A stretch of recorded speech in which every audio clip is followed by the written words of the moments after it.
The reason I'm so passionate about helping people start and grow a podcast is the ripple effect that it can have. So, in a previous episode, I've highlighted some of the amazing reasons that people tell me they want to start podcasting, and I really just wanted to highlight one that I got just an hour ago from Andrea. And she says, "I want to start a podcast to help people, mostly women, who might be feeling less from time to time. I have personally overcome some trauma and tragedy in my life and learned heaps of skills and mindset techniques that have really helped me and my children to get back on track with life and living again after these major events. I know of other amazing people who have also overcome major life-changing events, and I feel that our stories and messages can be a source of strength for our listeners, helping them to have skills and beliefs that they do matter and make a difference." So there was actually a lot more in that email, but this is the kind of impact that I get really excited about. So one of the great things about podcasting is that anyone can do it. I've had actors and actresses, professional athletes, entrepreneurs, executives, moms, dads, teens, students, and anyone else imaginable reach out and share why they're starting a podcast. Another benefit of podcasting is that you're not limited by geography. So people from almost every country can create a podcast that will be listened to all over the world.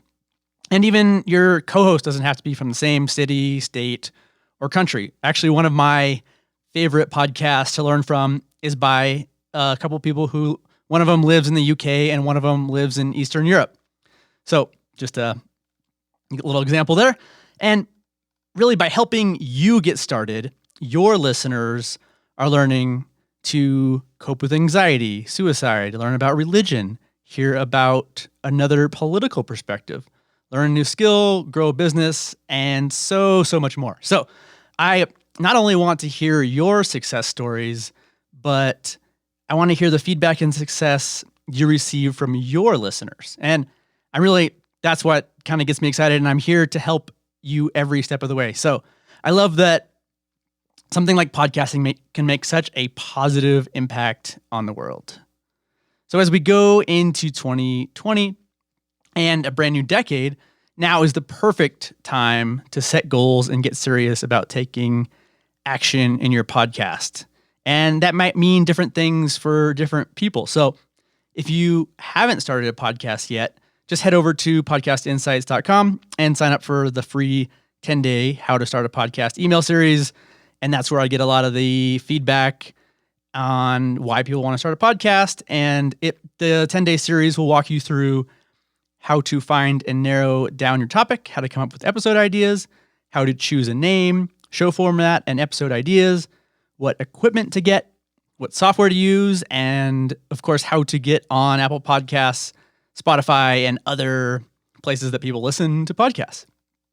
So, head over to podcastinsights.com. Right on the homepage, there'll be a sign-up form that you can do if that is your step for the next year. It's just getting started. And maybe you've already started your podcast. How is it going? Have you stayed consistent? I'm guilty of not following that one. Have you reached out to that big name guest? Why or why not? Have you tried to leverage existing relationships you already have? And maybe that means finding someone to talk to or figuring out people who can help amplify your show. Maybe you are consistently putting out great episodes. Have you tried a new marketing tactic yet? Do you have a website? And does your website make it clear you have a podcast and actively promote it? That's actually an issue that I see quite often is people have a website for their podcast, but they don't link to their podcast anywhere, or it's buried somewhere. So make sure that is prominent if that is what you really want to grow. Or maybe it's time to start building an email list so that you can continually reach out to your audience and let them know about new episodes and let them know about new products or anything else you want to be able to communicate with them about. So I have tons of resources around some of these, and I'll leave a link to the podcast promotion tactics blog post in the show notes so you can review and find one or two. I would just start with, don't go crazy and try to do 10 at once, just one or two that you can start with in January. Lastly, maybe you are seeing some great numbers and engagement, but have you tried to make money with your podcast if that's something you're interested in? There are tons of different ways to monetize a podcast, including affiliate marketing, Patreon, memberships, coaching, consulting, putting on events, public speaking, selling courses, and of course, sponsors and advertising right in your podcast. So maybe it's time to level up and seriously try one of these methods in the first quarter. I'll just leave a link as well to the how to make money podcasting post in the show notes, so you can kind of check these out in more detail and dive deeper into ones that make sense for you. And lastly, I have a bunch planned for 2020. So my only ask today is just to subscribe and leave a review in your favorite podcast app. And I appreciate it very much. And it'll let more people find the show, and we can keep teaching and spreading the message of podcasting. So thanks in advance, and Merry Christmas and a Happy New Year.